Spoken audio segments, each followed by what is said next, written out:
Welcome to the slop farm. Enjoy the video. You begin by ensuring app permissions are requested correctly. This avoids runtime blocks.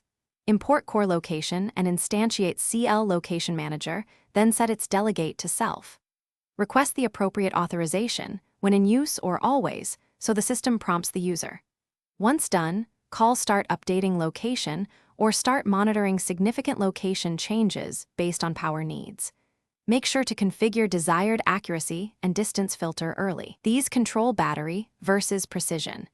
Doing this now prepares the runtime flow for receiving location callbacks promptly. You implement CL Location Manager delegate methods to process updates. The key is Location Manager. Did update locations.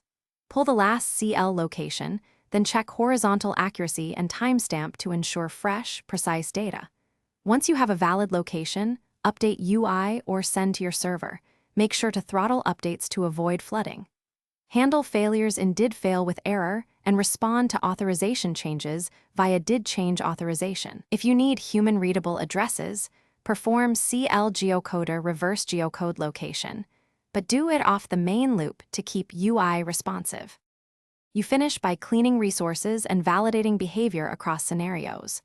Stop updates when the user leaves the flow to conserve battery and switch to significant change monitoring for long-term tracking. Test on a real device, use location simulation carefully, and confirm your info. Plist keys match requested authorization. If locations never appear, first check CL Location Manager. Authorization status and ensure location services are enabled system-wide. Then verify the delegate is assigned and desired accuracy isn't too strict. That single troubleshooting tip. Thanks for watching. Consider subscribing if we helped you today.